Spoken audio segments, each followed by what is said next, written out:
Brasat is the consultant reporting live Career Corner, another episode with my main man, Miss Gimbiza JT. Please, brother, introduce yourself to the camera and then explain to the people who are watching right now what is it that you do exactly.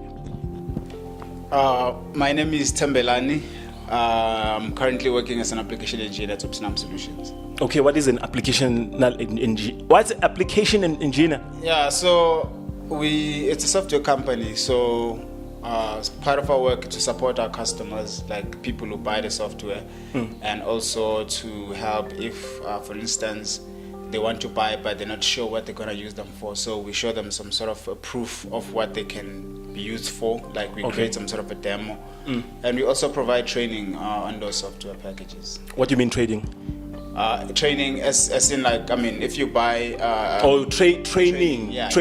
When you buy and then you get it like a manual kind of a thing. No, we actually it's part of the services we provide, so we sell it to you. Obviously, if you can't use the software package properly, so you have to enroll to one of our courses, and then you can come to our offices for training. Okay, so for the people who are watching here, because we're trying to talk to people, especially young people, especially people in primary school, in high school, I mean, who are watching here, just please, for the camera, tell them how old are you right now and how long have you been doing this kind of work in 2019? Do I really have to say my age? Okay, fine. How long have you been doing the kind of work? No, man, I'm 34 this year, turned 34 on the 2nd of Feb.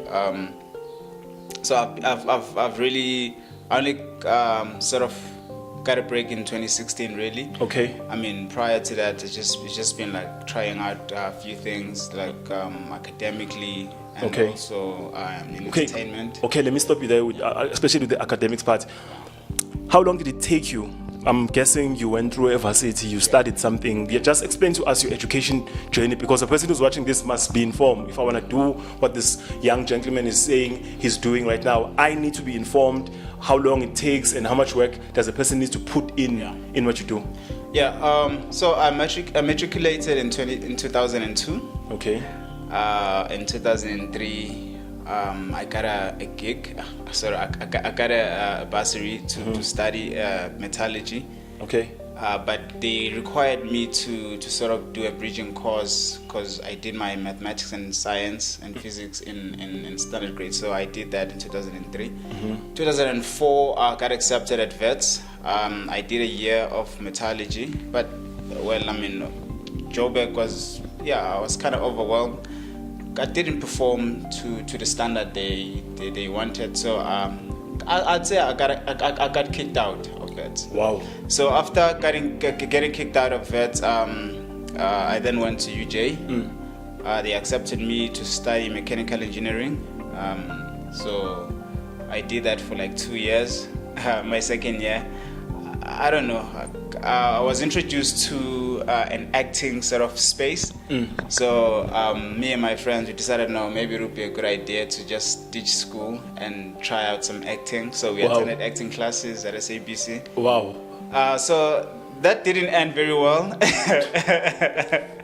So to a point whereby I had to find ways to sort of make money at some point. So I got a job at some call center where I worked for a week. Wow. And I got fired after a week because I couldn't make sales. Struggling actor. A struggling student / actor, whatever. So, I mean, for me, I mean, I really liked the experience I went through, because I kind of realized that, okay, maybe it's time to go home. So after that, I went back home. That was in 2006 December. And then while I was there, I was just like, I just need to get a job, I need to work. You understand? I was young, but then good enough, I had a friend who was studying at University of Zululand at the time. So that friend knew a person, the head of Department of Physics at the time, and for some strange reason my CV and my matric results ended on the guy's desk, and then they invited me over. Then I went to Unizulu at the physics department. The guy was like, we're gonna give you a bursary, come study physics and electronics. Oh, wow. I was like, are you for real? I'm like, yeah. From the, because really you had great results from high school. From high school, yeah. Okay, cool. So now, it's very important. Yeah, I then enrolled at Unizulu. That's when I started in 2007. I got my degree in 2009, first class. It was pretty good. And then after that, I also got involved in a program that was hosted at UCT. It's called a NASP program for young black astrophysicists. So I joined the program in 2010. So we're doing some sort of groundwork in 2010. 2011, that's when it was an honors program. I did that. But then, because I've always had this passion for music, entertainment generally. So while I was at UCT, I was a very prominent member of the UCT Hip Hop Club as a producer and also as an event organizer. So I can say that some of my schoolwork kind of lag behind. But then, so to a point where I didn't graduate. In UCT? At UCT. So what happened is, I still use the skills I learned though. So, because one thing you must know is that whatever you do, you must learn something. For instance, I got introduced to Python, which is a programming language at UCT, which is something I use at work. Okay. And I also got introduced to a couple of concepts, a couple of things that I still sort of explore even today. Okay. Understand? Yeah. So then I came back to Pretoria. I got an internship in Pretoria after completing at UCT. In 2012, I moved to Pretoria, where I got an internship at the company that sort of holds the standards, measurement standards in South Africa. They call themselves NMISA. They based stationed in CSIR. So I worked there as an intern for a year, and then until I got another opportunity at UJ to study nuclear physics. Okay. That was in 2013. 2013, I was a full-time student again at UJ. Okay. Are you working at the time, or you just? No. At the time, I wasn't working. My contract was a year at NMISA since I was an intern. Then I went to UJ. I studied. I really performed. I was one of the top achievers. And then 2014, I was accepted for a master's, which is an MPhil in energy studies. So that's currently what I'm busy with. Currently, I should have submitted my thesis some time back, but slowly but surely, I'm just wrapping it up. Oh, because you're still a student. Yeah, you're still studying. Yes. Meaning, yeah. Okay, continue. Yeah. So also, while I was busy with my masters, I worked at TUT as a lecturer. A physics lecturer. I was lecturing first year students. I did that for a year, and then after that, that's when I got I saw a post. My sister actually sent me a post to apply for an application engineer position at Optimum Solutions, where I'm currently working. Then I applied, called me for an interview. They liked me. Then I started working there on the 8th of Feb 2016. Okay, till today? Yeah. Okay, cool. So basically,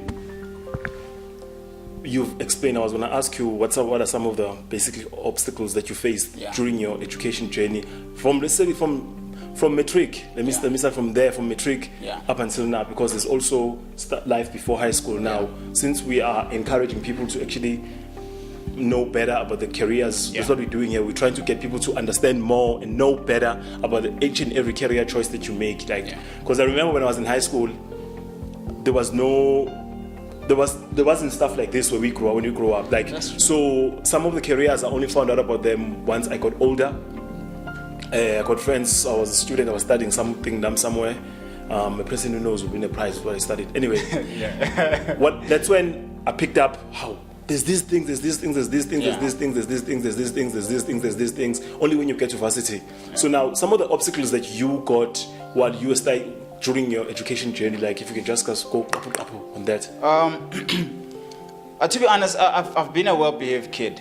To be honest, in high school, just been good. But I think the only change in terms of my academic results, I became an A student from grade 11. That's when I was like, actually, you can actually invest time in your books and get the results. That's when So that's basically when I started being one of the sort of rated students in my class. You understand? So, but then the struggle was that obviously, even though I liked graphic design, there's this notion when you're a black kid from a small community, I'd say, that if you perform well in physics and mathematics, you have to do either medicine or engineering. Yes.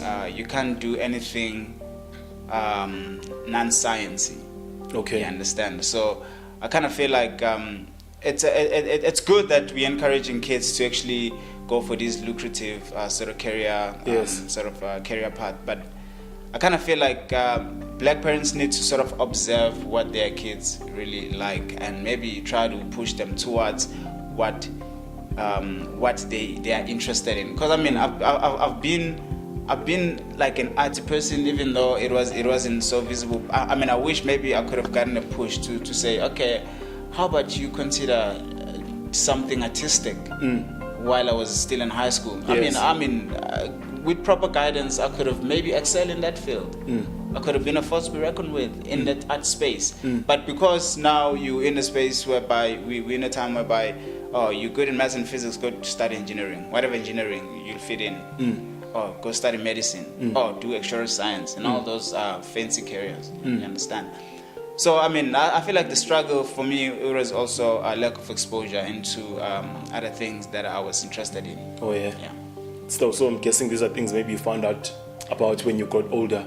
Yes. Like what? Yeah. For instance? So, like, I actually realized that graphic design is fun. Okay. When I actually had a friend, Lee, who's a graphic, was studying. Actually, while I was at UJ studying mechanical engineering, he was studying graphic design, and you'd find that I'd visit him just to see the cool stuff he was doing. So I really love that, and sometimes I'll help him out with some of the stuff, like, how about do this? I mean, he will like design logos, he will do all these cool stuff, you know, cool artistic stuff, and then they'll do this the drawing, how to do the freehand drawing and all that, which I really loved. And I mean, I learned a couple of things from him.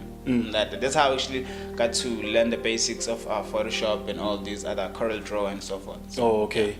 So it's basically because what we are trying to do here, we are trying to light up that spark when it comes to kids who are watching this process, so that the next generation doesn't go to what we went through when we finished in the early 2000s in high school.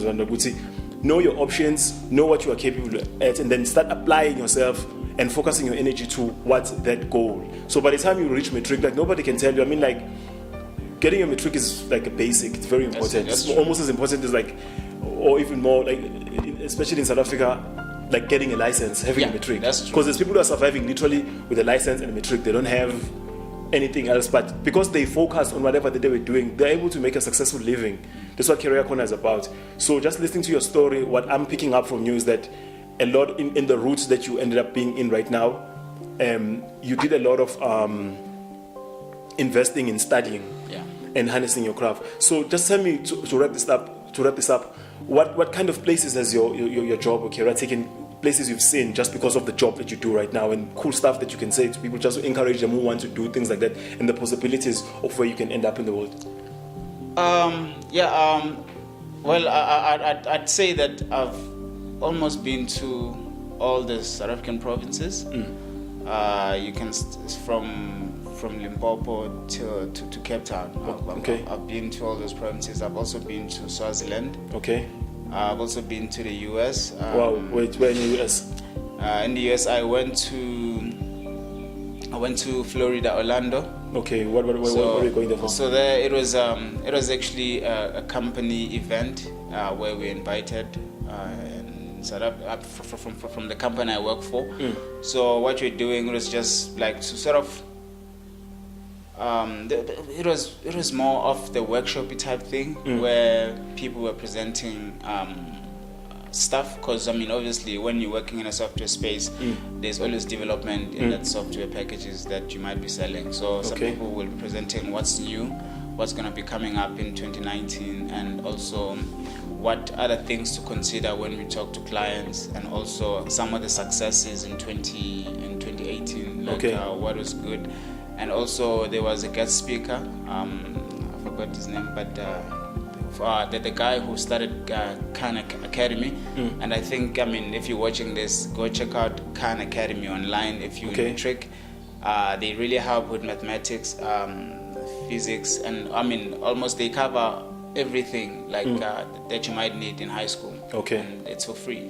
So Okay, that's check dope. that out. Yeah. Okay, cool. So basically, with what you do, the possibilities are kind of like endless in terms of where you could go, and it's a career that I've never even heard that it exists. I just know if you study science, because I'm gonna tell you, I know if you study science, you make medicine. That's the only thing I know. You make medicine, and then you java people, kanjalo, stuff like that. I didn't know that you can actually go into the software developing space. I just thought with people who did IT directly are the ones who are going to write code and do those things. I didn't know with a person like you who didn't even go and actually study code just because you know that software that you know, it actually opened up a piece. Okay, Mr. Thembelani Gina, I think we can end this interview for now. There's other episodes that our viewers probably want to see. I just want to say thank you.